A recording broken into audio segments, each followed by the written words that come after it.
Ahora sí. Bien, buenas tardes. Vamos a continuar con el curso. Les recuerdo brevemente lo que estábamos viendo. Estábamos viendo el tema de la influencia de Albert Einstein sobre lo que es la comprensión de lo que es una teoría, número uno, y número dos, la comprensión de cómo se genera el conocimiento científico. Ya vimos en las clases previas qué era el conocimiento científico, más o menos los criterios de demarcación que hay, la diferencia entre, o las similitudes y diferencias entre hipótesis, ley y teoría. Estamos abordando la pregunta ¿y cómo se genera ese conocimiento? Y vimos el caso de la teoría de la relatividad especial de Albert Einstein, que es una teoría bastante particular. Su proceso de generación de conocimiento no fue solamente un caso de estudio de filósofos, fue el mismo Albert Einstein el que hizo propuestas epistemológicas de cómo se genera el conocimiento científico. Albert Einstein era un pensador, no era solamente un científico que se abocaba a su actividad. Era un tipo que tenía una concepción metafísica del mundo, epistemológica de lo que es la ciencia. Por lo tanto, la influencia que tuvo él, no solamente por las conclusiones contraintuitivas de su teoría, sino por su nivel filosófico en la discusión, fue enorme. Y habíamos dejado plantear la pregunta de cómo se genera el conocimiento científico, y dentro de lo que alcanzamos a ver, ¿no es cierto?, una de las cosas que quedó, digamos, estipulado como una idea central en la clase pasada, como sale ahí en la diapo, que Einstein predijo fenómenos que nunca nadie había observado ni imaginado, nunca. De hecho, la frase de Einstein que decía, yo para crear mi teoría no necesité observar nada, yo les dije a ustedes qué observar, dónde y cuándo, un poco yéndose en contra de la corriente empirista de cómo se genera el conocimiento científico, que planteaba que la ciencia, el conocimiento científico se genera desde la observación de la naturaleza. Einstein estaba absolutamente en contra de eso. Habiendo leído incluso a filósofos empiristas como David Hume, Francis Bacon, él decía que él entendía cómo no se generaba el conocimiento científico leyéndolos a ellos, en el fondo mostrando un quiebre radical respecto a sus posturas. Y como les mencioné en la clase pasada, voy a saltarme esto, que es la frase de Einstein típica, ¿no es cierto? Uno de los filósofos de la ciencia que se le considera el más influyente del siglo XX para los científicos, Karl Popper, él, en cartas que intercambió con Albert Einstein, él hizo una propuesta epistemológica de cómo se genera el conocimiento, tuvo una tremenda influencia en los científicos, sobre todo en el área de ciencias naturales. Popper, como todo filósofo famoso, tiene adherentes y detractores acérrimos, ¿ya? Por lo tanto, usted, cuando les digo que Popper fue muy influyente para la gente de ciencias naturales, no se sientan, por favor, obligados a estar de acuerdo con Popper. ¿Ya? Yo comparto casi todas las propuestas de Popper, casi todas, pero en mi opinión. ¿Ya? O sea, y este tema de la epistemología siempre hay debate y hay revistas de epistemología que se siguen publicando al respecto. Y lo que sí dejaba claro Popper era que la eterna discusión de cómo se genera el conocimiento, que si surge de la observación de la naturaleza las ideas científicas, o si surgen de un proceso racional, medio como lógico-matemático, que yo parto de premisas generales y deduzco premisas particulares, ¿no es cierto? Era el eterno debate entre la ciencia inductiva, la empírica, que muchos científicos de ciencias naturales son muy afines a esa visión, versus la ciencia racional, que parte de premisas generales y deduce cosas particulares, que es más propio, por ejemplo, a la gente que trabaja en matemática, por ejemplo. Popper dijo, no es ni lo uno ni lo otro. La ciencia hay que tener claro que es un proceso creativo, y así como dijo Albert Einstein, para generar conocimiento científico no se requiere necesariamente de observar, ni necesariamente de premisas generales, porque la ciencia es un acto creativo. ¿De dónde salen las ideas de la ciencia? Salen de las mentes creativas de los científicos. No salen necesariamente de la observación ni necesariamente de premisas generales. Esa era su propuesta, que en el fondo no hay un método científico en el sentido de cómo crear ideas. Los actos creativos no tienen método. Esa era una de sus visiones, ¿ya? De hecho, hay testimonios de alumnos de Popper que decían que Popper se presentaba ante su estudiante ya siendo famoso y les decía, bueno, soy Karl Popper, algunos me han bautizado como el filósofo padre del método científico, desde el punto de vista de la filosofía, no de la ciencia, el padre del método científico para los científicos, el Galileo, ¿ok? Pero él desde el punto de vista filosófico como que se le ha considerado que el que fundó las bases lógicas de lo que es la ciencia, pero él decía, yo tengo un problema, yo creo que no existe el método científico. Y ahí quedan todos un poco descolocados, porque todos iban a ver a Karl Popper y se sentían orgullosos de ser su alumno, y de repente le decía que no existe el método científico, y todos esperaban de él que les enseñara cómo era la lógica de la ciencia. Entonces, claro, ese juego de palabras no quiere decir que Popper no negaba la existencia de un método científico, pero para él el método científico eran las etapas lógicamente necesarias para poner en control la creatividad intelectual, no era para crear ideas, ¿ya? Y hasta ahí habíamos quedado. No sé si hay alguna duda, consulta antes de continuar con el tema de Popper y sus pros y sus contras. Dudas, consultas, comentarios. No les subí un documento de Popper porque yo lo había subido, me había dado cuenta. Está el documento de Einstein-Popper que se lo subí en el contexto de lo que es la demarcación de ciencia, pero en ese mismo documento está su propuesta al método científico. Ahora sí, dudas, ¿sí? No sé si usted sabe si Einstein cómo enfrentó las críticas cuando dijeron él estaba en contra de la visión empirista, pero nadie le dijo de que la mayoría de las teorías científicas venían y nacían desde la observación de eventos naturales. Sí, yo no estoy al tanto de las críticas que le hicieron a Einstein particularmente. ¿Ya? Lo que sí estoy al tanto es de las críticas que le hicieron a Popper, que más o menos apuntan en ese sentido. Y claro, una de las críticas, y no sé si es a la que tú te estás refiriendo particularmente, pero decía más o menos así. Según Popper, ¿no es cierto? La ciencia tiene una lógica, ¿ok? Y él define la primera etapa del método científico, de hecho se la voy a mostrar, ¿no es cierto? Él decía, por ejemplo, miren, esto que está ahí es el método empirista, el que estoy mostrando así como una caricatura en la diapositiva. Según él, este es el método científico ingenuo.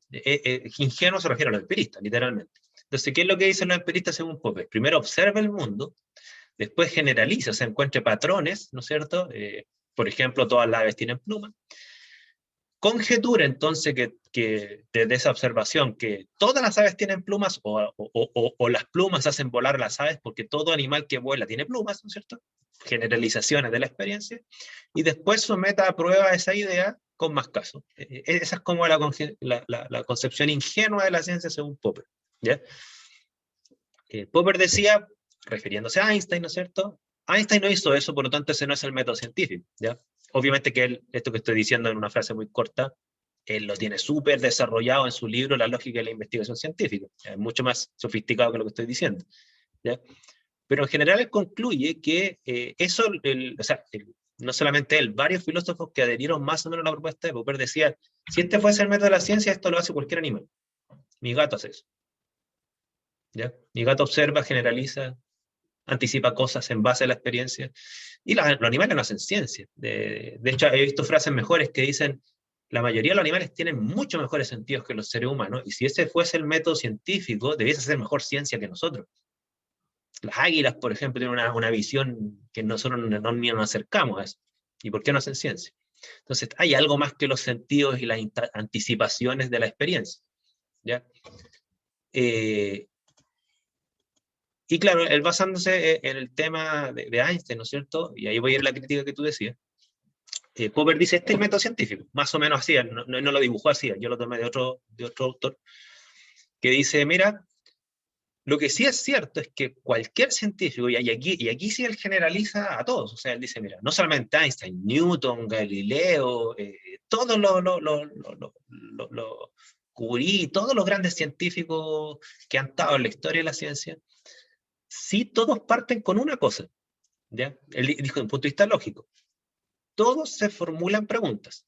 Y si hay que poner una primera etapa del método científico, entendamos de la lógica de la ciencia, o sea, cuál es la primera etapa necesaria para que comience la ciencia, es un problema, es decir. O sea, ¿qué tenía Einstein? Tenía una pregunta. Es un problema formulado semánticamente con una pregunta. La pregunta de por qué las leyes de Newton y de Maxwell son inconsistentes, que es lo que discutíamos en la teoría de la relatividad especial, ¿ya? las preguntas de Newton, por ejemplo, es ¿cuáles son los principios fundamentales que rigen todos los procesos de los cuerpos con masa, de los cuales está la flotación, está el movimiento de los planetas? Y esa es su pregunta. Todos los científicos se proponen preguntas, y esa es la primera etapa del método científico.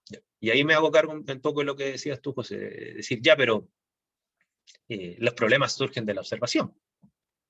Esa es como una crítica que fue muy recurrente en esa época. O sea, está bien, la primera etapa del método científico es una pregunta, pero ¿dónde surgen las preguntas? Y ahí viene la respuesta empirista, es decir, de la observación. O sea, no hay ninguna pregunta que no surja en la observación del mundo. Y ahí Popper tiene una respuesta, a mi juicio, súper buena, ¿no es cierto? Y él dice, mira, primero eso es falso por dos razones. Número uno, Einstein no observó el mundo para formular sus preguntas. De hecho, fue al revés. Einstein le dijo que observar. Un poco tomando la frase de Einstein, se la copió, digo. O sea, que se la copió entre comillas, o sea, como les mencioné, él intercambió cartas con Einstein respecto a estos temas. Ya no es que él interpretó a Einstein. ¿Ya? Y lo segundo, decía, y aquí para mí está el mejor argumento de Popper a mi juicio, él decía, ustedes no tienen que confundir la lógica de la ciencia con la psicología de la ciencia. O sea, ¿de dónde surgen los problemas? Esa es una pregunta psicológica, no lógica. Para efectos de la ciencia, da lo mismo de dónde surgen los problemas. Lo importante es que tiene que haber un problema. Y la observación del mundo no es la única fuente psicológica de inspiración. ¿Ok?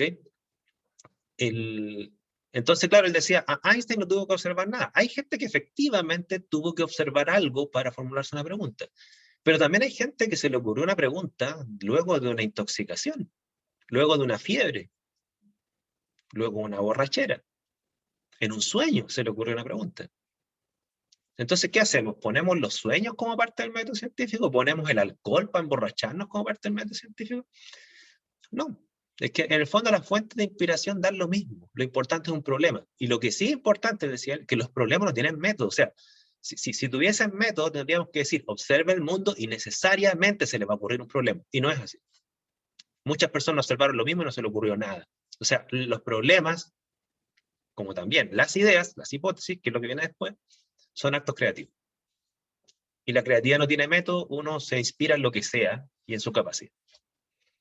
Esa es como la respuesta popperiana. Ya, no sé qué les parece, si están de acuerdo o no. O sea, ¿Se entiende más o desde menos, ese no? punto, sí, sí, sí, se entiende, pero ese es desde un punto de vista actual, pero casi todas las, o corríjame, profe, ¿Sí? todas las hipótesis o teorías hechas después de eso vienen un conocimiento previo que sí pasó por un proceso en que la problemática nació a partir de la observación del mundo. No hubieron problemáticas espontáneas de la nada con materia que no se conocía. Si no hubiera existido esto de la gravitación universal, probablemente a Einstein no se le hubiera ocurrido lo de relatividad. Mira, Waldo, sí, Raúl, disculpe. mira, siguiendo la línea del joven que está, José, sí. el alumno José, que Uh-huh. está hablando, mira, el hombre en general es producto de su contexto, de su cultura, de su tiempo. Y por lo tanto, para desarrollar un problema, una creatividad, que la intuición le funcione, tiene que haber tenido un trasfondo cultural de su época que lo transformó al final en un problema que le surgió. Pero no, tal como decía el joven José, los problemas no surgen de la nada, sino que tiene que haber un cúmulo de conocimiento, de situaciones. O sea, estar en el contexto, en este caso, Tiene que haber un sustrato. Tiene que haber un sustrato. un sustrato cultural de la época y también de la ciencia. Mira, tanto lo que menciona José con lo que menciona Raúl, tiene una respuesta de un filósofo posterior, ¿ya? Que es el Mario Bunge, que yo le he dado algunos artículos, ¿ya? Pero tomando lo que dice José, claro, un argumento fuerte, decir, ya está bien, pero se te puede ocurrir una pregunta respecto a una abstracción, ¿no es cierto? Así como decía José, a Einstein se le ocurrieron preguntas desde la gravitación universal, desde las leyes de Newton y de Maxwell, pero las leyes de Newton y de Maxwell surgieron también de la observación, podríamos defender esa tesis, ¿no es cierto? Por lo tanto, en última instancia, todo surge de la observación. Esa sería como una visión, ¿no es cierto? que es un caso que es bien interesante, ¿ya? Yo tiendo a estar de acuerdo con esa visión, con un pequeño matiz que les voy a mencionar a continuación, que no es un matiz mío, ¿no es cierto?, que es un matiz de un autor que viene posteriormente, pero antes de atacar eso, que lo vamos a dejar ahí entre paréntesis, que es una pregunta muy importante, ¿no es cierto? Lo que sí, lo que le dio al palo al gato a Popper, en el sentido de que, desde mi punto de vista, su influencia más grande, y que hasta el día de hoy no se ha cambiado, es la necesidad de un problema en toda investigación, independiente si podemos estar de acuerdo o no de dónde surgen, ¿ok? Es esa. De hecho, si ustedes ven, todos los papers, todos los proyectos de investigación hoy en día siguen esta secuencia. Escriba su problema de investigación, antes de su hipótesis. ¿Ya?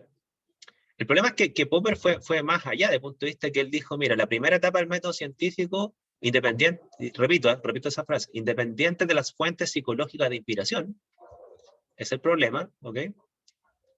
Y tanto el problema como las hipótesis, o sea, yo me hago una pregunta y después conjeturo la respuesta, ¿no es cierto?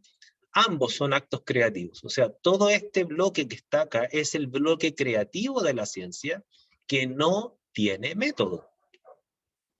¿Ok? ¿Cuál es el método científico según él? Es que si yo tengo un problema, por lógica tengo que buscarle una solución, una conjetura, una respuesta hipotética, ¿no es cierto? Y por lógica esa respuesta hipotética, para que no quede solamente en mi imaginación, tengo que evaluarla con evidencias. Palabras popperianas, falsearla. ¿Ya? El bueno es que su criterio de marcación de ciencia era la falsación. ¿Ya? Tengo que buscar datos para intentar demostrar, según Popper, que esa idea es falsa. Y si no logro demostrar que es falsa, bueno, se acepta la hipótesis como lo mejor del conocimiento de la época y listo. Entonces el método científico tiene una componente creativa que no tiene método y una componente metodológica que es para poner a prueba los actos creativos. Esa es como la visión, ¿ya? Entonces ahí está como lo fuerte de Popper, y hasta el día de hoy, de hecho, mucha gente de ciencias sociales o de humanidades tienen críticas a esto porque dicen que fue tan influyente que, por ejemplo, yo he escuchado críticas de este tipo en Chile. Los proyectos Fondesit, por ejemplo, cuando ustedes escriben un proyecto Fondesit, tiene una estructura súper popperiana. Escriba su problema de investigación, ¿no es cierto? Escriba la metodología con la cual usted pondrá a prueba sus hipótesis, todo este cuento, ¿no es cierto? La gente de humanidades que no adhiere a un método científico, ¿no es cierto? Dicen, a nosotros nos encasillan en los proyectos Fondesit a escribir esta lógica que no nos acomoda, ¿ya? Nosotros tenemos otra forma de generar conocimiento. Yo he escuchado críticas así de concretas, ¿ya? Ahora, probablemente como ustedes son un público más del área de ciencias naturales, porque están en una facultad de ciencia, a pesar que la gente que estudia pedagogía quizás podría dar algunos matices de esto, porque han tenido que enfrentar las dos visiones, ¿no es cierto? Ustedes harán un juicio de si esa crítica la encuentran justa o no, de que esta realmente es la lógica de toda la ciencia, o solo de la física, o solo de las ciencias naturales.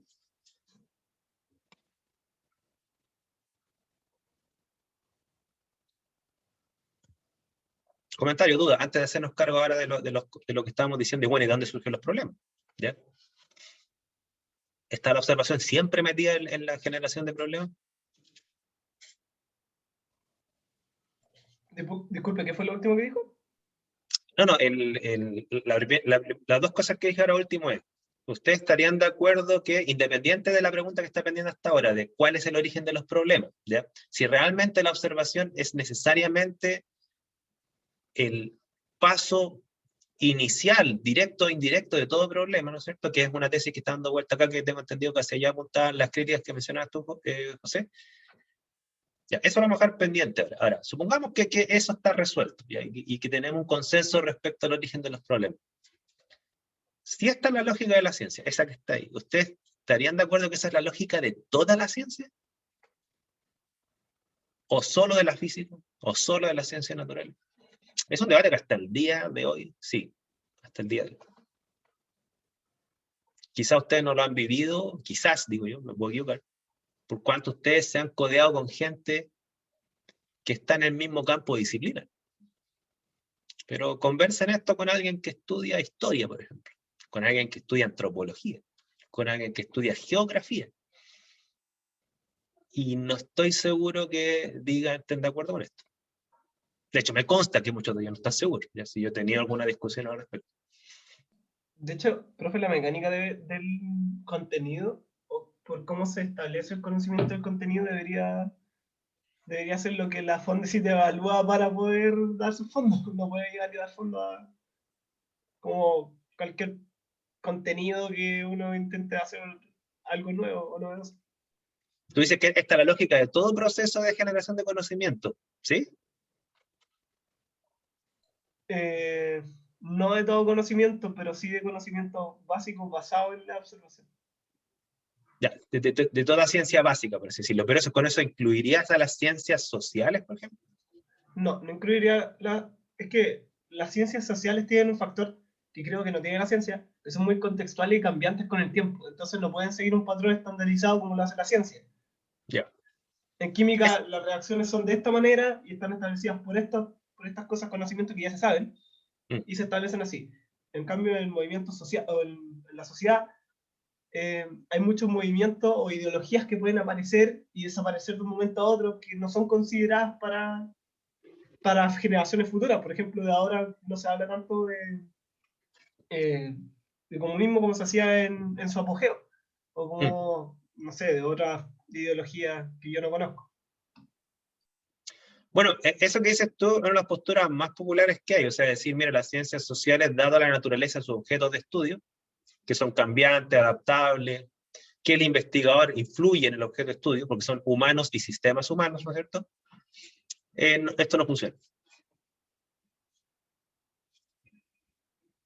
Hay autores que dicen que sí, debieran aplicar esto y que en el fondo no lo hacen porque están subdesarrolladas esa disciplina. Esa es la otra visión.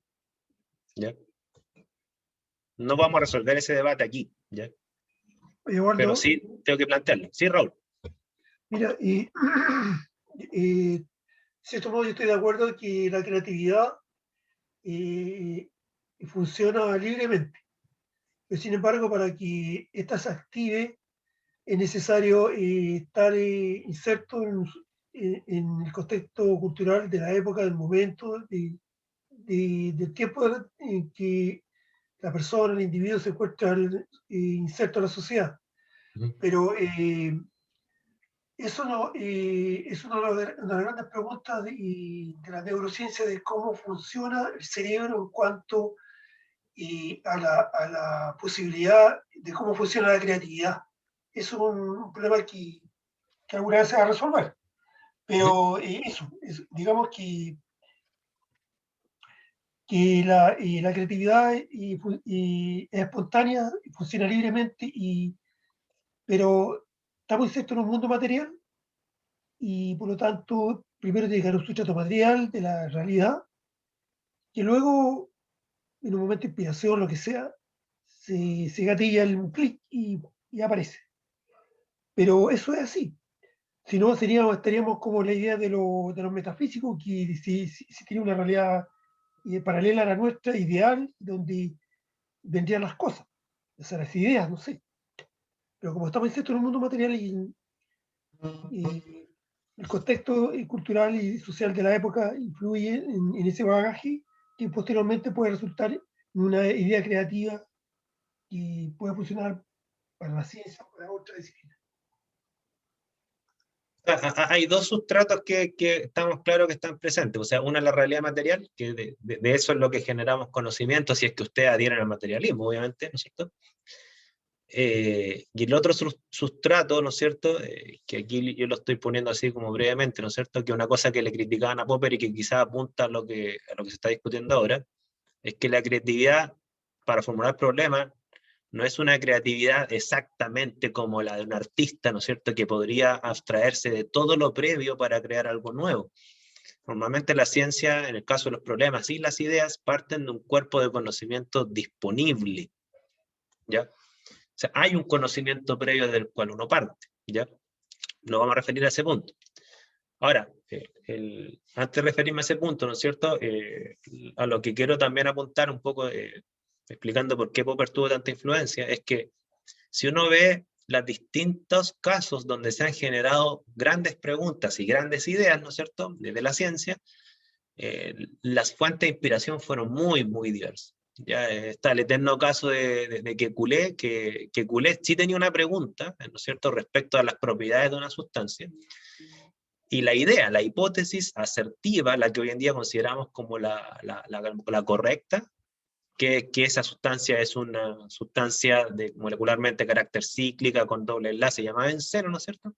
A ese le ocurrió después de estar borracho, literalmente, y eso es un hecho ya histórico. O sea, que Goulet tenía una pregunta, no podía resolverla, se emborrachó y en su sueño de borrachera se le ocurrió la estructura del benceno, la evidencia le dieron la razón, listo, que Goulet ahora una estampilla en su país, no recuerdo cuál país era él. Watson y Crick hasta el día de hoy nunca han desmentido que estaban drogados con LSD cuando se les ocurrió la estructura helicoidal. Obviamente que hay un tema detrás que le robaron un espectro de rayo X a una investigadora, ¿no es cierto? Pero la idea de la estructura helicoidal, eso sí, surgió de ellos. Y en esa época estaba de moda el LSD, ¿no es cierto? Una época bien psicodélica, donde esto estaba hasta bien visto. Bueno, y hay una película que está basada en un caso real, se llama El aceite de Lorenzo, recomiendo que la vean, película muy antigua, que es el caso de un tipo que ni siquiera tenía formación científica, él era un comerciante de comida italiana, su hijo tenía una enfermedad degenerativa que llevaba inevitablemente a la muerte en esa época. Él desesperado tratando de salvarle la vida a su hijo, intentó buscar una cura, buscó a los científicos de la época y encontró que no tenían la cura, organizó un congreso para que los científicos compartieran conocimientos en una época donde no había internet, entonces los congresos eran muy importantes. No lograron cura, él se puso a estudiar el tema, ¿no es cierto?, desde toda su ignorancia científica, y él en un sueño se le ocurrió la causa de la enfermedad de su hijo y por lo tanto se le ocurrió no como curarla, pero sí como detener su progresión. ¿Okay? Le dieron un doctorado honoris causa. ¿Okay? Entonces, ¿qué podríamos decir? Que estos casos, todos tenían un problema. Y la fuente de inspiración para las hipótesis, en este caso no para los problemas, fueron muy, muy diversas. ¿Ya? La angustia por un hijo que se está muriendo, drogas, alcohol. ¿Okay? ¿Podríamos decir que esa idea se le ocurrió por la observación del mundo? No sé, es como difícil defender eso. Ya es difícil defenderlo porque más que mal, por ejemplo, en el caso del aceite de Lorenzo, él apelaba a un mecanismo microscópico que no se ve. No hay nada que ver ahí, en términos visuales. ¿Ya? Obviamente que hay datos, sí, hay datos, pero no hay observaciones en el sentido empírico de la palabra. ¿Okay? Entonces, de ahí viene la fortaleza de la propuesta de Pop. ¿Sí? Mira, y este tema de la creatividad es un tema que me ha interesado siempre, ¿eh? Y yo quisiera tomar una relación con otra área de, que no es, que es la música. ¿Ah? Por ejemplo, como los grandes compositores crean sus composiciones musicales. Y voy a referir a dos grandes maestros de la música de todos los tiempos, a Mozart y a Beethoven. Mozart se inspiraba espontáneamente y era capaz de escribir una composición musical de forma fluida, sin equivocarse, muy rápida. En cambio, Beethoven, para componer su música, tenía que pensar mucho, salía a pasear al campo, y pasaba largas horas pensando, y luego escribía muchos borradores hasta que al final lograba lo que él andaba buscando. O sea, la creatividad tiene muchas formas y se produce espontáneamente o no, pero es un proceso libre. A eso me refiero. Sí, los casos de la creatividad humana en distintos campos, no solamente en la ciencia, ustedes se sorprenderían. Hay personas famosas que dicen que siempre al lado de su velador cuando duerme tiene una libreta porque las mejores ideas se le ocurren durmiendo y se despiertan de repente y anotan para que no se le olvide. Hay personas que dicen que tienen que hacer deporte antes de que se le ocurra una buena idea para tener la mente calma, ¿no es cierto? Y así, o sea, hay escritores que dicen que necesitan tener una rutina súper concreta todos los días y que necesitan comer y dormir siesta y de ahí se le ocurre la gran idea. No sé, es tan distinto esto. El hecho es que tiene que haber una gran pregunta, una gran idea de acuerdo a Popper para esto. Y cómo surja, bueno, usted verá. Usted verá. ¿Ya? No hay método para eso. El método científico no se refiere a eso. Otra cosa que es importante destacar, porque aquí, en mi opinión, han tergiversado esta propuesta desde la humanidad, desde mi punto de vista, es que Popper es claro en su libro. ¿Ya? Él dice, mi propuesta es lógica, no es cronológica. O sea, él nunca dijo que estas son las etapas cronológicas del método científico. ¿A qué me refiero? Que yo el lunes tengo que formular un problema, el martes una hipótesis, el miércoles predecir sus consecuencias, el jueves ir a buscar la evidencia y falsear y aprobar o no la conjetura. O sea, en la propuesta de Popper no estaba la cronología de la ciencia, estaba la lógica, ¿ya? En la realidad esto se puede dar en cualquier orden cronológico, ¿ya? Y hasta yo me ha pasado cosas de que de repente tengo datos, o sea, yo podría decir, partí con datos, de repente me di cuenta que esos datos eran muy útiles para ciertas preguntas y ciertas hipótesis. Y claro, cuando uno escribe un paper, uno cuenta el orden lógico, no el orden cronológico. El orden cronológico puede ser terriblemente caótico. ¿Okay? Yo siempre cuento el caso de que una vez hubo una erupción volcánica, el volcán Chaitén, que no sé si ustedes se acuerdan, a lo mejor eran muy niños. Erupción volcánica, el volcán Chaitén. Yo trabajo en química ambiental. Y tengo un colega que se consiguió un permiso para ir a tomar muestras de ceniza al volcán Chaitén. O sea, cuando toda la gente la están sacando de ahí, él se consiguió permiso militar para llegar allá y tomar muestras de ceniza. Y me llamó por teléfono desesperado. Dice, igual ya tenemos una ceniza, ¿te interesan las cenizas? Sí. ¿Qué le determinaría la ceniza? Yo le dije, mira, arsénico. Y de repente, cuando ya trajo la ceniza y le terminamos arsénico, ahí recién dijimos, ¿y qué hacemos con estos datos? O sea, estamos acá recién, porque la contingencia fue una cosa inesperada, ¿no es cierto? Y ahí recién vinieron las preguntas que, claro, yo que en el fondo lo que quería saber era cómo se distribuía el arsénico emitido del volcán, ¿no es cierto? Y mi conjetura era que iba a ir a parar a la capa sedimentaria por la parte de las precipitaciones con los grupos de azufre y todo el cuento. Esa era como, pero la lógica la armamos después, ¿ok? Muchas críticas que han venido de humanidades han dicho el método científico no es así por cuanto en la ciencia no se siguen esos pasos, el orden del método científico no es necesariamente ese, pero cuando dicen el orden se refieren al orden cronológico. Y Popper nunca habló de la cronología. Ahí yo creo que hay una mala interpretación de Popper, ¿ya? Y esas críticas normalmente vienen de humanidades. Yo ahí considero que esa crítica es injusta. Menciono esto porque en los textos de educación científica, una de las concepciones alternativas que se hablan respecto al método científico versa más o menos así, dice, no hay método científico porque no hay un orden en la cual generar el conocimiento. Claro, si ustedes consideran que el método científico es una estructura de los pasos cronológicos que hay que seguir, si entendemos eso por método científico, claro, no hay método, ¿ya? Pero si entendemos como las conexiones lógicas, esa es otra cosa, ¿ya? Y claro, si entendemos el método científico como etapas lógicas, y así todos siguen creyendo que no hay método, ok, pero nos referimos a algo correcto, no a algo que Popper no dijo, ¿ya? Eso es muy, muy importante, ¿ya?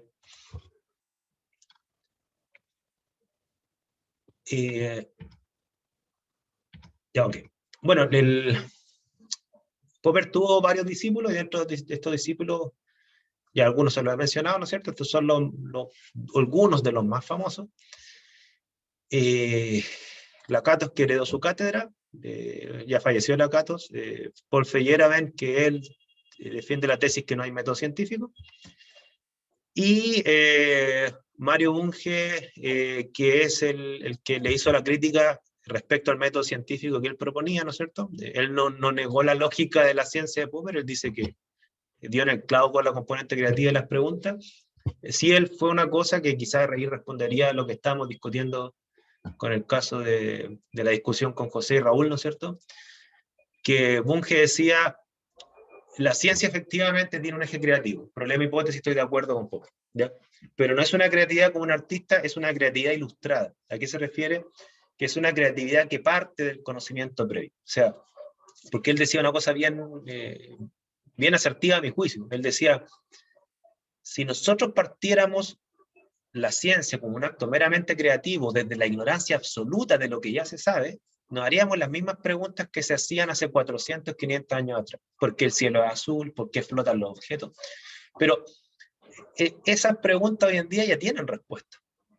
Y nosotros partimos desde esas respuestas para hacernos más preguntas, más profundas, de otro tipo, ¿ya?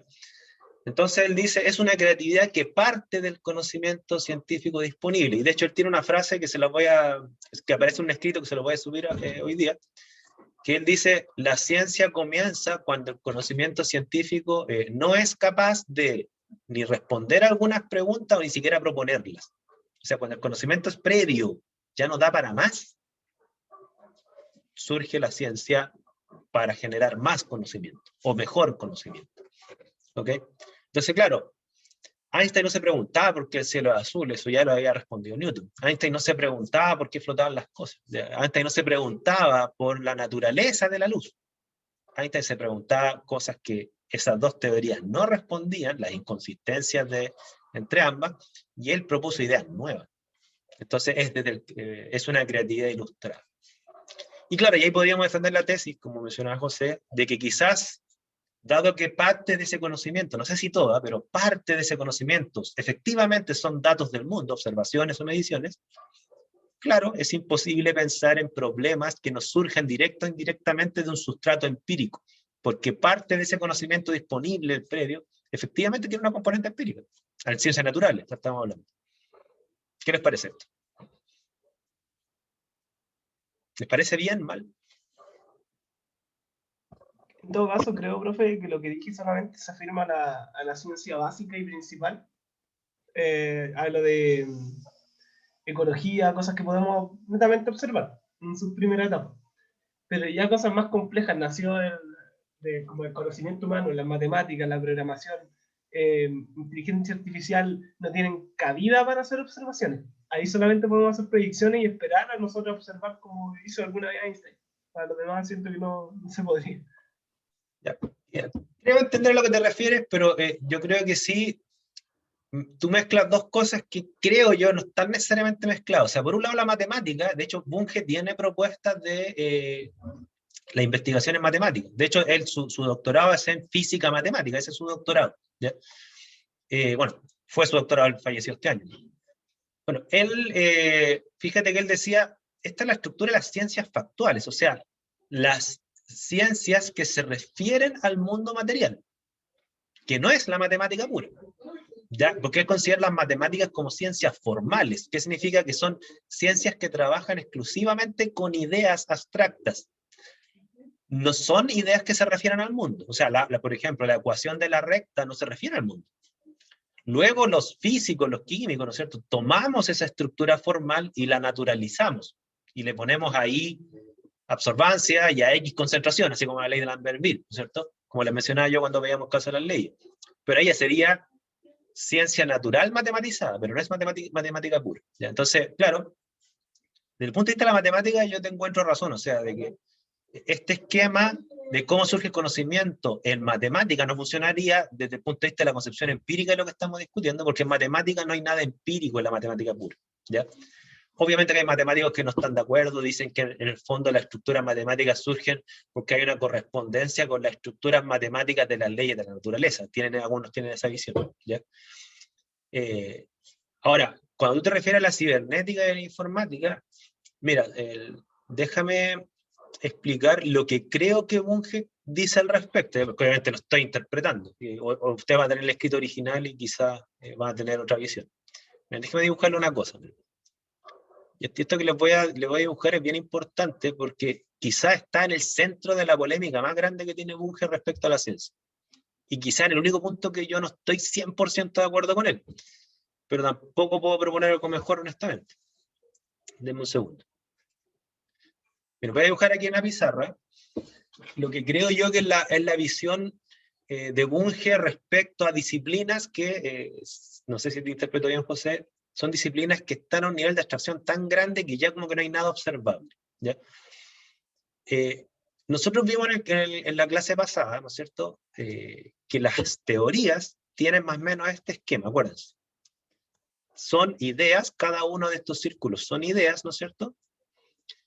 Pero una teoría, ¿no es cierto?, se va construyendo en la medida que van surgiendo ideas más generales, y aquí lo voy a hacer con otro color, ideas más generales, ¿ok?, que unifican ideas sueltas, se forman sistemas, ¿ya? Por ejemplo, aquí estoy haciendo que hay una idea más general, que sería este círculo rojo, que unificó 3 ideas sueltas. Aquí hay una idea más general que unificó 2 ideas sueltas, y en la medida que va progresando la ciencia, uno espera, esa es la visión de Bunge, ¿no es cierto?, dado que las teorías tienen este esquema conceptual en donde mientras más abstractas, más generales son las ideas, más van unificando ideas sueltas, uno esperaría que en última instancia, perdón, aquí me equivoqué, uno esperaría que en última instancia lo que se genere sería algo más o menos así. Que esto los físicos adoran, esto que voy a decir, ¿ya? Que cada vez que avanza la ciencia, las ideas son más generales y abstractas, y llega un punto en donde ya no deberían quedar ideas sueltas. Todas las ideas debiesen estar unificadas por uno o un par o unos pocos postulados generales y abstractos, ¿ya? Esa era la visión de teoría, ¿ya? Y en estos momentos, como yo les mencioné, según los físicos, que son los que manejan, a mi juicio, las ideas más generales y abstractas de todas las ciencias naturales, a mi juicio, hoy en día estamos en un desafío científico en donde esta figura que estoy mostrando acá, que la voy a poner en un cuadro, todo esto que está acá, sería, por así decirlo, la teoría general de la relatividad y todas las subteorías que subsume esa gran teoría, pero hay otro grupo hay otra teoría, ¿no es cierto?, que no está conectada a la teoría general de la relatividad, que sería la mecánica cuántica. ¿Ya? Mecánica cuántica, ¿ya? Que tiene muchas ideas y tiene su sistema propio. Bueno, ¿qué están buscando los físicos? Recordemos que lo vimos en la otra clase. Están buscando la teoría de la gran unificación, o la teoría del todo. ¿Qué sería la teoría del todo? Una teoría cuyos postulados estarían a tal nivel de generalidad, de hecho voy a ponerlo con otro color para que quede claro, yo lo voy a poner por ejemplo en verde, serían postulados que estarían a tal nivel de generalidad que unificarían la teoría general de la relatividad con la mecánica cuántica, ¿ya? Y ahí quedarían todos los niveles de la realidad subsumidos en una gran teoría, ¿ya? Ahora, ¿qué es lo que pasa? Que de acuerdo a Bunge, hay que, ¿dónde está la experiencia? ¿Dónde está lo empírico acá? Según Bunge, lo empírico está acá. O sea, aquí estarían lo empírico. ¿Ok? Serían las proposiciones empíricas, por ejemplo, que el cielo es azul, que los insectos tienen 6 patas, que todas las sales alcalinas son solubles. Las proposiciones empíricas son las proposiciones que tienen el menor nivel de generalidad y por lo tanto el menor nivel de abstracción. ¿Okay? ¿Se entiende hasta ahí? Antes de ir al punto. ¿Se entiende hasta ahí? Entonces estarían millones, miles de millones de proposiciones empíricas que forman parte del conocimiento científico, y de ahí empezamos con ideas cada vez más generales que van explicando todo lo empírico, pero se van volviendo cada vez más, fíjense, abstractas por un lado, y por lo tanto alejadas de la experiencia por otro. Que quizás a eso apuntabas tú, José, con las ideas generales y abstractas de qué es la inteligencia, qué es la autonomía, qué es la conciencia. Son ideas que son tan generales que estaríamos más o menos a este nivel, muy alejados de la experiencia inmediata. ¿Ok? Propuesta de Bunge. Bunge dice, mira, en todas las ramas del conocimiento, según él, hay teorías.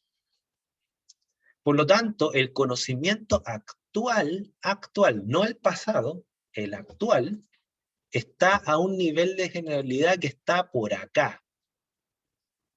Ahí está la física teórica, ahí está la teoría atómica. Nosotros ya no andamos preguntándonos si las sales son solubles o no. O sea, ya sabemos cuáles son solubles, ya sabemos por qué son solubles.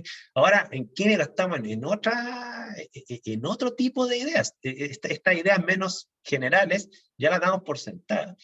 Estamos tratando de entender, por ejemplo, la naturaleza del enlace, ¿ya? Estamos tratando de entender la naturaleza de los electrones en el átomo. O sea, estamos a nivel de generalidad que ya estamos bastante alejados de la experiencia, ¿ya? Según Bunge, el estatus del conocimiento actual no justifica que los problemas que se aborden surjan desde conocimiento empírico. Esa es la visión de él. Eso se justificaba en el pasado, en los inicios de una disciplina. Y él tiene una frase que es súper polémica. Él decía, sin embargo, vemos artículos que siguen arraigados a lo empírico. Es ciencia de muy bajo nivel, innecesaria, y no hay que financiarla. Esa es la visión de él. O sea, tiene una visión súper, no le voy a decir extrema, porque ustedes jugarán si es extremo o no eso. Pero tiene una visión bien, voy a llamarle radical desde el punto de vista intelectual. O sea, él exige que las investigaciones actuales estén en la frontera del conocimiento. El conocimiento empírico, según ella, está superado. ¿Qué les parece? Me parece mal. ¿Por qué? Dale, que esa es la idea de debatir. Más que nada porque el conocimiento empírico sí sirve actualmente a nivel de investigación, no para nosotros científicos ya formados. Bueno, yo no soy científico formado todavía, no tengo mi título, pero a los científicos formados no les interesan mucho las preguntas empíricas porque no tienen aplicaciones para ello o buscan respuestas más grandes, por decirlo así. Pero a niveles de colegio sí sirven estas preguntas empíricas porque ayudan a comprender a jóvenes que potencialmente puedan responder estas dudas más difíciles a través de lo empírico, a través de haciéndose preguntas súper básicas de por qué el cielo es azul, por qué la noche no hay luz, no sé, cosas así. Y la respuesta a eso puede generar, por lo menos la pedagogía, de mucho valor. Entonces, que Bunge venga y me diga eso de que no tienen valor, se lo olvidó toda una rama que debió haber investigado en algún punto. Ok, no, muy buena tu acotación. Fíjense que eso nosotros lo hemos discutido bastante con didactas, ¿eh? Y la conclusión que hemos llegado a la que dices tú, o sea, ¿valor para qué? Claro, tratando de defender a Bunge, es valor para la ciencia, o sea, en el fondo, abordar el problema de por qué el cielo es azul, teniendo un valor didáctico o educativo, ¿no es cierto? El producto de esa investigación no aporta nada al nuevo conocimiento científico, ¿ya? O sea, tiene un cero valor científico, por así decirlo, un gran valor educativo, ¿ok? Ahora, eso que quizás ya no es tan polémico, o sea, podemos estar súper de acuerdo contigo, José, de que muchas actividades científicas, que es replicar investigaciones que ya sabemos el resultado, ¿no es cierto? Pero con eso aprendo ciencia, aprendo el valor de la ciencia, todo lo que queremos. Fíjate que eso no es tanto lo polémico de él, ¿ya? Porque finalmente son dos ramas que van por un lado, van como separadas desde el punto de vista de la educación científica y la investigación científica, que se podrían encontrar quizás en la divulgación, a mi opinión, ¿ya? Ahora, ¿dónde está lo polémico de él? Que dejando de lado el tema educativo, que quizás ahí podemos estar todos de acuerdo, si alguien no está de acuerdo, por favor me lo dice ya, pero quizás podríamos estar todos de acuerdo en que efectivamente investigación empírica tiene un valor educativo gigante, y eso no está en discusión, es si nos vamos al lado de la investigación científica pura. O sea, si yo me pregunto, mira, voy a hacer una pregunta súper empírica, ¿cuántas personas en Chile tienen COVID? Es una pregunta empírica. O sea, estamos a este nivel de generalidad. No estamos hablando de ideas muy generales, muy abstractas y desapegadas a la experiencia, ¿ya? Y de hecho podríamos decir que esa pregunta surgió de la experiencia. O sea, hay mucha gente que se está enfermando, están los centros asistenciales saturados, ¿no es cierto? Y sobrepasados. Por lo tanto, una pregunta que surgió de la observación. Y tiene sentido preguntarme, ¿cuánta gente tiene COVID? Según Bunge, ese tipo de pregunta hoy en día no sirve para nada. Porque está arraigada en los hechos. Y la frontera del conocimiento está en las grandes ideas, está a nivel de las ideas más generales. Esa es la verdadera ciencia. Lo otro es solamente describir el mundo. Y la ciencia, según él, fíjense, no busca describir el mundo, busca explicarlo y predecirlo. Waldo, ¿Sí? mira, en torno a esta idea que estamos conversando, y no recuerdo, en un documento de Bunge planteaba que que al atraer las ideas a un sentido más general, tiene que mucho que ver y lo que puede hacer el científico en cuanto a encontrar relaciones importantes entre los elementos de la realidad o las variables que utiliza la realidad y proponer modelos, cosas, o sea, encontrar relaciones a nivel abstracto de nuevos modelos que puedan explicar un cierto fenómeno o, o eventos o hechos científicos. ¿Eh? Pero primero quiero decir la gran capacidad que tiene que tener el científico de buscar relaciones entre para proponer un nuevo modelo que no está en la realidad, que se le ocurrió previamente y que puede después seguir los pasos, procedimientos del método para poder contrastarlo, etcétera, etcétera. Claro, es que es el tema. Según Bunge, la ciencia lo que busca son representaciones conceptuales del mundo que me permitan comprender cómo el mundo funciona. Y eso no se logra con datos. Según él, los datos describen el mundo, no explican el mundo. Y abordar preguntas científicas que tienen un arraigo desde la experiencia, ¿no es cierto? Una pregunta que surge de la experiencia y por lo tanto el nivel conceptual de esa pregunta es muy empírico, no es abstracto. La respuesta a esa pregunta va a ser descriptiva. De hecho, él le pone un nombre a eso, le pone el nombre protociencia. Él dice, es una ciencia es una investigación que podría en el futuro transformarse en algo científico, entendiendo ciencia como él la ve. O sea, la investigación científica es un acto humano que lo que busca es generar representaciones conceptuales del mundo que me permitan explicar cómo el mundo es, cómo funciona. Y él así es súper peyorativo, a mi juicio, con muchas investigaciones empíricas, ¿ya?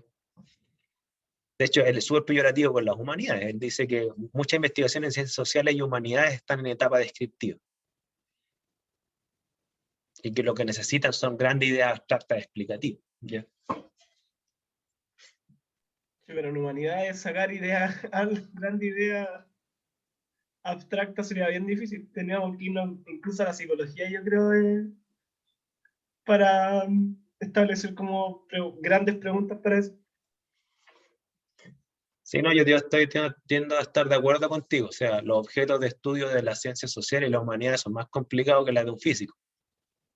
¿Ok? Entonces, claro, sacar conocimiento profundo de un objeto simple, yo creo que es mucho más probable que sacar conocimiento profundo de un objeto complejo. Y claramente un humano o un sistema social es mucho más complejo que un planeta o un sistema planetario.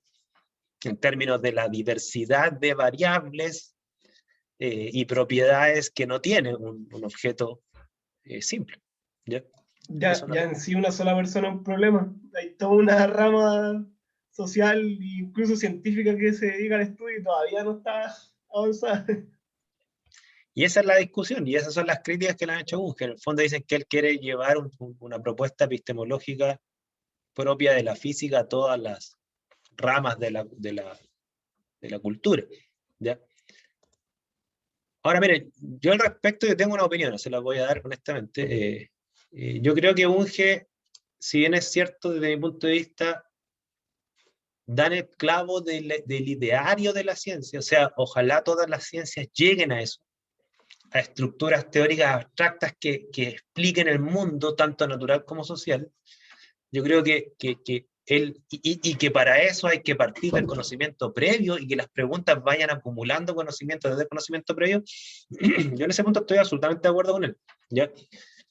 Lo que no estoy de acuerdo es solamente en esta parte donde él deslegitima a priori las preguntas empíricas, ¿ya? ¿Por qué? Me le voy a explicar por qué, ¿ya? Esto es una opinión mía, pero como profe tengo que darle lo mejor de mí para ustedes y ustedes verán si están de acuerdo conmigo o no.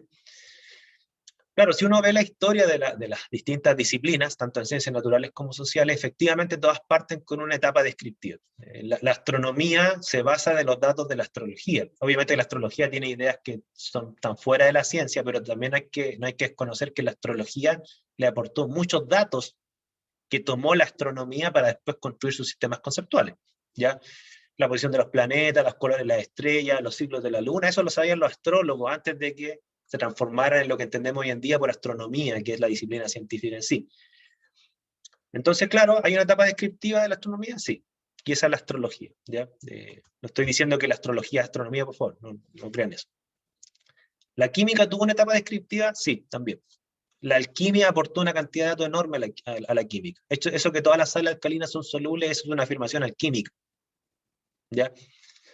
La cantidad de datos que tenía la alquimia era gigante respecto de las combustiones o las oxidaciones en general, las solubilidades, la existencia de aceite, los cambios de ciertas sustancias, incluso algunas combinatorias definidas, la ley de las proporciones definidas que hoy en día ocupamos en química, los datos previos provenían de los alquimistas, ¿ya?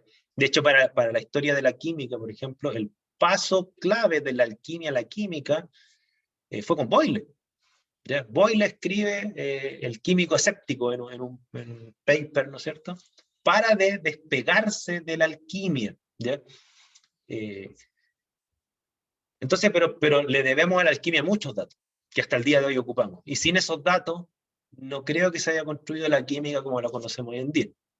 Y eso lo podemos llevar también a la biología, o sea, la historia natural, que era muy descriptiva, ¿no es cierto?, que clasificaba en base a lo que yo observo, clasificaba a los seres vivos, ¿no es cierto?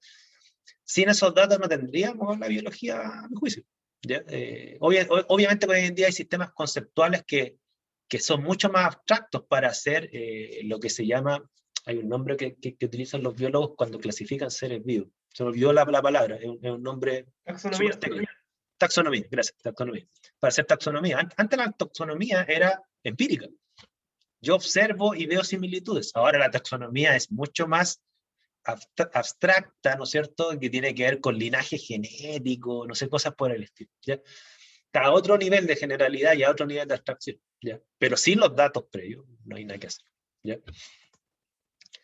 Entonces, claro, yo creo que Bunge, en mi opinión, da el clavo cuando él habla de la ciencia, pero yo creo que quizás lo voy a malinterpretar porque tampoco he leído toda la obra de Bunge para nada, pero yo creo que hasta donde he leído, ¿no es cierto?, él no hace la diferencia entre el paper individual, o sea, lo que publico yo, tú, él, ella, lo que nosotros publicamos como un paper, ¿no es cierto?, versus la construcción colectiva del conocimiento. ¿A qué me refiero? Yo, por ejemplo, yo podría sacar un paper súper descriptivo, y lo he hecho, ya, si no es que yo no lo he hecho. Ya. Por ejemplo, supongan que yo que trabajo en química ambiental, supongan que yo por primera vez voy a un lugar que nadie ha estudiado, ¿ya? Lo primero que hago yo como químico industrial, como químico ambiental, perdón, es una pregunta descriptiva, que quiero ver cómo se distribuyen las sustancias químicas en este entorno. Necesito datos, porque no sé nada de este lugar, no sé nada, ¿ya? De este lugar no sé nada, sé muchas cosas generales, teoría atómica, termodinámica, todo eso lo tenemos claro, pero del lugar en sí, de mi objeto de estudio, yo no sé nada. Es como, piensen ustedes, el robot que aterrizó en Marte, ¿no es cierto? Entonces, por primera vez, el primer robot, bueno, ¿qué es lo que hacemos? Que mida y obtenga datos, ¿ok? Quizás la primera observación de Marte, dice, nunca hemos observado Marte, ¿qué es lo que obtenemos? Datos. Y las preguntas son meramente descriptivas. ¿Hay agua? ¿Qué temperatura tiene? ¿Cuáles son sus principales constituyentes? Listo, entonces son preguntas descriptivas. De acuerdo a Bunge, eso no sería ciencia, ¿no es cierto? El problema está que si yo publico un paper meramente descriptivo, hay que entender que ese paper después lo van a tomar otros investigadores, o yo mismo, ¿no es cierto?, para, dado esos datos, hacerse preguntas más profundas. O sea, supongan que yo hago un estudio y veo que casi todo el arsénico, en un 90%, está acumulado en los sedimentos. Y ahora que sé ese dato, ¿no es cierto?, y saqué un paper con eso, viene la pregunta, ¿y por qué se acumulan los sedimentos? Ahora estoy buscando una explicación. Y yo digo, mira, puede ser hipótesis, y ahí estoy cumpliendo como el requisito medio de Bunge, ¿no es cierto? Hipótesis puede ser que quizá aquí hay un proceso de sedimentación gatillada por el pH y por la presencia de sulfuro. Vamos a poner a prueba esa conjetura. Ahora estoy tratando de comprender cómo funciona ese ecosistema. ¿Se fijan? Desde un punto de vista químico. Pero sin los papers previos, no lo podría hacer. Entonces, claro, si yo aplico la crítica de Bunge a un paper, por supuesto que voy a hacer pedazos muchos papers, ¿ya? Pero el problema es que cuando uno ve cómo se construye históricamente el conocimiento científico, el hecho de que publiquemos cosas empíricas no quiere decir que nosotros nos estamos apuntando a comprender cómo funciona este sistema de estudio. Eso es lo que apuntamos, pero hay que partir paso a paso, ¿ya? Entonces, claro, yo creo que si un científico no entiende su ideario final, comprender cómo funciona el mundo, al menos en ciencia básica, ¿no es cierto? Claro, no haría ciencia, según Bunge yo estaría de acuerdo con él. Pero si uno hace una ciencia inicial, muy descriptiva, pensando que es una etapa de un proceso mayor en la cual yo voy a seguir participando con mis colegas, cumpliría esta visión de ideario bungeano y no habría ningún problema. ¿Ya? Entonces yo creo que quizás Bunge hace una crítica injusta a papers individuales, por no considerar que esos papers forman parte de un proceso colectivo mucho más largo que el paper mismo. No sé si me explico. ¿Ya?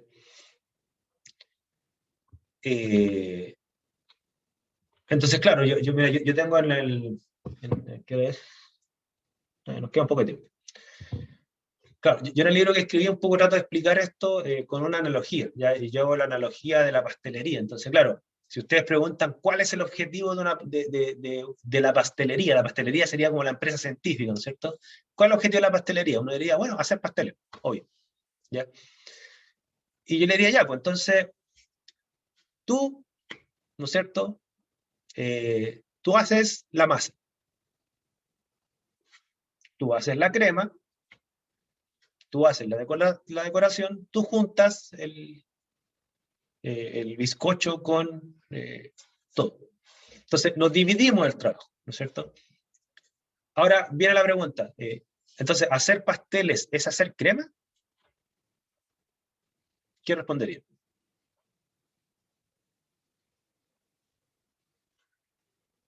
Que no. ¿Hacer pastel, hacer crema? No. Solo hacer crema no es hacer pastel. ¿Pero necesito crema para hacer pasteles?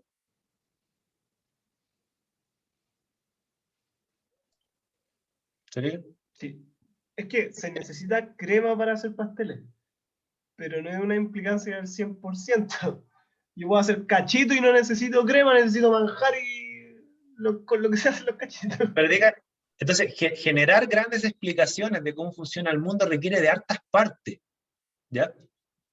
Claro, hay gente que se especializa en una parte, solo hace experimentos, solo hace investigaciones descriptivas, pero después lo aporta a la empresa para que esto siga el proceso productivo, ¿se fijan? Entonces, claro, solo hacer crema, hacer pasteles, no. Pero el que hace crema participa del proceso, puede ser sí o no, porque si hace crema y después la tira a la basura, pucha, no participa en la pastelería. Pero si hace crema y se la pasa al otro que hace el bizcocho y lo juntan, ¿no es cierto?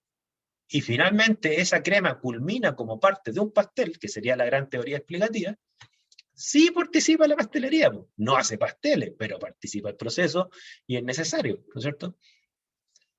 Entonces, claro, desde mi punto de vista, el valor de las investigaciones científicas más descriptivas se da en la medida en que se publican y se usan para continuar con la generación de conocimiento.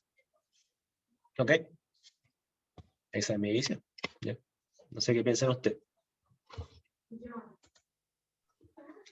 Es como lógico, ¿no? ¿Sí? ¿Perdón? Es como lógico. Es que eso es lo que muestra la historia, ¿ya? O sea, piensen ustedes que, miren, yo de hecho lo estoy pensando, ¿eh? Bunge, que es tan crítico para con las investigaciones empíricas, yo podría hacer lo mismo con las investigaciones teóricas. Yo podría decir, oye, si una persona genera solamente teorías y no las pone a prueba, no es ciencia tampoco. Y Bunge era físico matemático teórico. De hecho, uno de sus primeros papers, que fue en Nature, es una propuesta teórica del electrón relativista. Y yo podría haberlo acusado a él, decir, ese paper no sirve para nada, no tiene evidencias. Y lo publicó en Nature. Claro, entonces yo podría como contraargumentarle desde su disciplina. O sea, tu disciplina tampoco es ciencia, ¿ya? Y yo creo que no, o sea, si hay una persona que aporta teorías, es como la persona que hace solo bizcocho, ¿ya? Pero no le pone crema ni manjar, ¿no es cierto? Entonces, ¿no aporta la pastelería? Sí, obviamente que aporta. Ahora, salvo que el bizcocho lo tire a la basura, o que sea un bizcocho de mala calidad, que no le sirvió a nadie, ¿ya? Obviamente que ahí es cuestionable eso aporta la ciencia, ¿ya? Pero asumiendo que ese bizcocho es bueno, ¿no es cierto?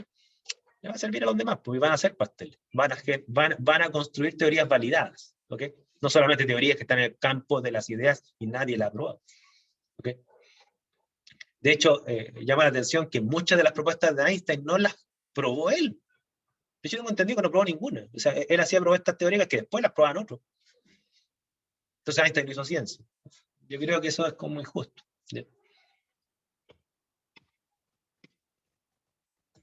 Ahora quizás estoy mal interpretando a Bunge, honestamente. A lo mejor hay algún escrito donde él sí explica esto, ¿ya? Pero yo al menos lo que he leído, no, él es súper injusto y deja todas las investigaciones empíricas como que son inútiles, ¿ya? Él sí reconoce que aparte de esta protociencia podría transformarse en ciencia en la medida que le aportemos ideas, ¿ya? Pero desde la visión de la división del trabajo, ¿no es cierto? Que la ciencia también es una empresa productiva, por lo tanto se le pueden aplicar estas categorías de la división del trabajo, ¿no es cierto? Por supuesto, nos dividimos el trabajo muchas veces. Ahora, no me cabe duda que hay científicos que hacen todo en un paper. Desde la pregunta, las hipótesis, las puestas a prueba y la publican. De hecho, vamos a analizar un premio Nobel el jueves que hizo todo eso. Una sola persona. ¿Ya? Y lo hizo a un nivel enorme. ¿Ya? O sea, una cuestión muy original, muy profunda. Listo. Pero no es necesario hacer todo, si también nos dividimos el trabajo. ¿Okay? Bueno, yo para terminar, simplemente le muestro este esquema que yo puse acá. Claro que este esquema reconozco que me falta una parte. Aquí hay una parte que sería el conocimiento previo. O sea, tenemos un conocimiento previo que nos lleva a un problema, una pregunta de investigación. Y es muy importante esto, no todas las investigaciones, no todos los problemas que se investigan, ¿no es cierto? Su solución es una hipótesis convalidada de cómo funciona el mundo.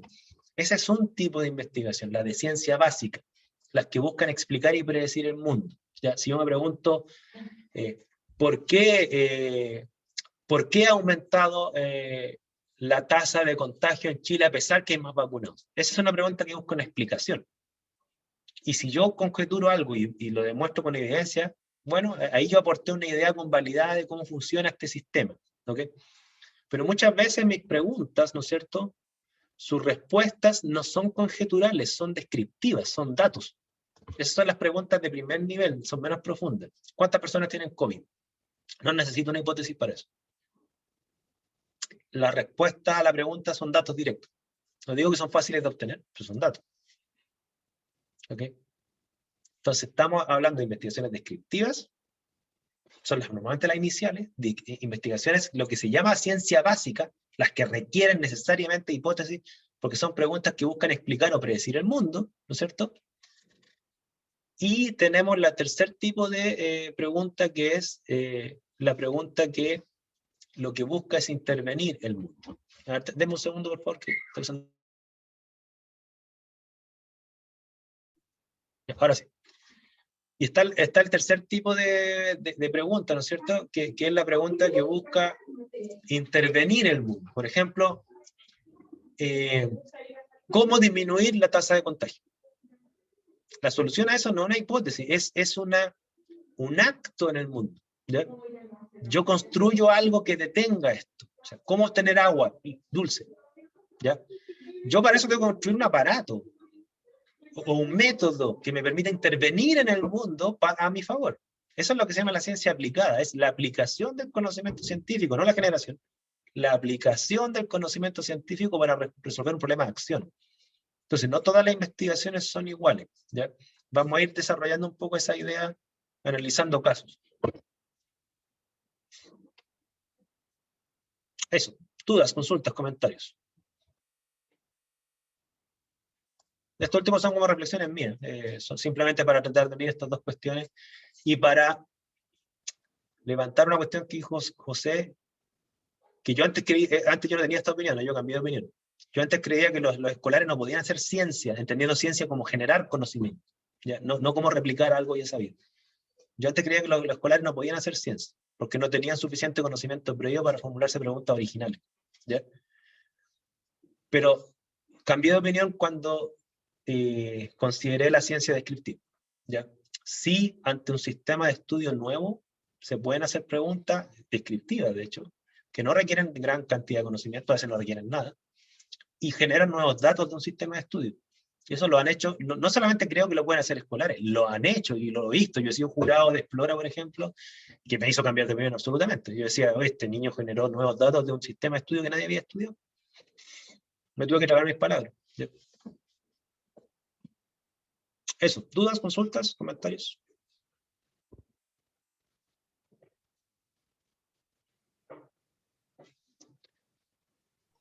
Waldo, ¿cómo se llama el científico que vas a ver el jueves? No me acuerdo el nombre, pero sí es el científico que develó el mecanismo de comunicación de las abejas. Premio Nobel de Medicina y Entomología, en esa época se consideraban esas dos áreas como parte de del mismo premio Nobel. ¿Ya? Sí, ya. Voy a ver ese caso. ¿Ya? A pesar que voy a mencionar otros casos más, incluso algunos escolares que yo les mencioné. Voy a tratar de graficar casos de ciencia básica, casos de ciencia descriptiva y casos de ciencia aplicada que podamos discutir para ver esta lógica de la ciencia. ¿Ya? ¿Dudas, consultas, comentarios?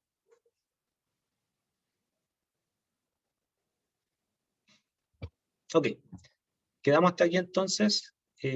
Cualquier duda me la plantean, correo, chat, si no, nos vemos el jueves. ¿Ya? Que estén bien y cuídense. Chao, chao. Gracias, profe, que esté bien. Chao, chao.